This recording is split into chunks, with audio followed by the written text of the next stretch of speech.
मैं भारत के भी बहुत करीब हूँ और पाकिस्तान के भी, और वे कश्मीर पर हजारों साल से लड़ रहे हैं।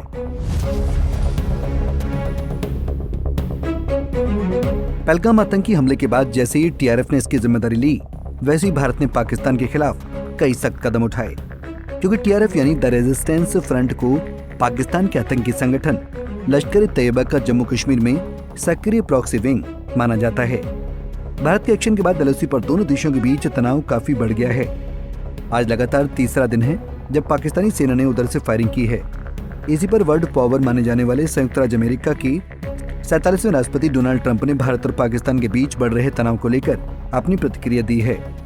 पोप फ्रांसिस के अंतिम संस्कार में शामिल होने के लिए वेटिकन रवाना होते वक्त डोनाल्ड ट्रंप ने पत्रकारों से बात करते हुए कहा कि मैं भारत के भी बहुत करीब हूँ और पाकिस्तान के भी, और वो कश्मीर पर हजारों सालों से लड़ रहे हैं। ट्रंप ने आगे कहा कि कश्मीर का मुद्दा हजारों साल से चल रहा है, शायद उससे भी ज्यादा वक्त से। अभी जो आतंकी हमला हुआ वो वाकई बुरा था। दोनों देशों के बीच सीमा पर 1500 साल से तनाव रहा है, लेकिन मुझे भरोसा है कि वो किसी न किसी तरह से हल निकाल लेंगे। उन्होंने आगे कहा कि भारत और पाकिस्तान दोनों के नेताओं को जानते हैं और उम्मीद जताई कि दोनों देश किसी समाधान पर पहुंच सकते हैं।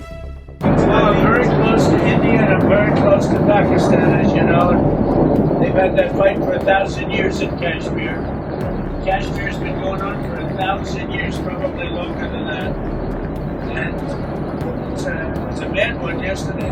It's a bad one. Over 30 people. Are you concerned that there's now tensions on the border between them? Are you concerned that coming continue? Well, there have been tensions on that border for 1,500 years. So, you know, the same as it's been. But they'll get it figured out one way or the other. I'm sure that there's, I know both leaders. There's great tension between Pakistan and India, but there always has been. गौरतलब है कि जम्मू कश्मीर में अनंतनाग जिले के प्रसिद्ध पर्यटन स्थल Pahalgam hill station में बीते मंगलवार को दोपहर आतंकवादियों ने भीड़भाड़ वाली जगह पर सैलानियों पर अंधाधुंध फायरिंग कर करीब 28 लोगों को मौत के घाट उतार दिया था। इस काराना हमले में करीब 17 लोग गंभीर रूप से घायल हुए थे, जिन्हें सेना और पुलिस ने अस्पतालों में भर्ती करवाया था।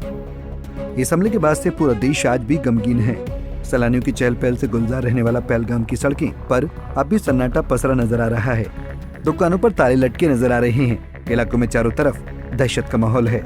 सुर में बैसरन घाटी में वादियों की रौनक गायब है। घाटी में सुरक्षा बढ़ा दी गई है। कई लोकल आतंकवादियों के नाम भी सार्वजनिक कर दिए गए हैं और ऐसे कई लोगों के घरों पर बुलडोजर एक्शन को अमल में लाया गया है, जो कथित तौर पर टीआरएफ के आतंकियों से जुड़े हुए थे। आगे की जाँच के लिए गृह मंत्रालय ने एनआईए भी नियुक्त कर दिया है। चश्मदीदों के मुताबिक इस हमले की सबसे खतरनाक जो बात थी वो ये कि सेना की वर्दी में आए टीआरएफ के आतंकवादियों ने घूमने गए पर्यटकों से उनका धर्म पूछकर उन्हें निशाना बनाया था। बाद में हकीकत में जब सुरक्षा बल पहुंचे तो पीड़ित उनको देखकर डर गए थे और उन्हें भी आतंकवादी मान बैठे थे, लेकिन सेना ने बताया घबराइए मत, हम हकीकत में इंडियन आर्मी हैं। ये हमला 2019 के पुलवामा हमले के बाद घाटी में सबसे घातक हमला माना गया है। जब पहलगाम हमला हुआ तब अमेरिका के उपराष्ट्रपति जेडी वेंस भी भारत दौरे पर आए हुए थे। उन्होंने जैसे इस हमले के बारे में सुना था तो इसकी कड़ी निंदा की थी और कहा था कि वो राष्ट्रपति डोनाल्ड ट्रंप से बात करके भारत के लिए हर संभव मदद की कोशिश करेंगे। लेकिन अभी कुछ ही वक्त पहले डोनाल्ड ट्रंप की तरफ से आया बयान ये बता रहा है कि ट्रंप इस पूरे मसले की संवेदना भावना से नहीं बल्कि इंटरनेशनल पॉलिटिक्स के नजरिए से देख रहे हैं। जानकारों का मानना है कि ट्रंप कश्मीर के मुद्दे पर दोहरा चरित्र अपना रहे हैं।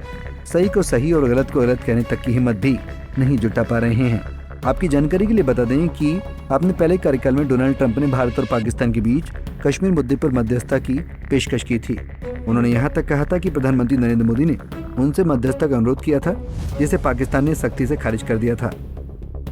Bureau report, Punjab Kesari TV. हमसे जुड़े रहने के लिए हमारे YouTube चैनल को सब्सक्राइब करें और नई वीडियो की नोटिफिकेशन के लिए बेल आइकॉन को दबाएं।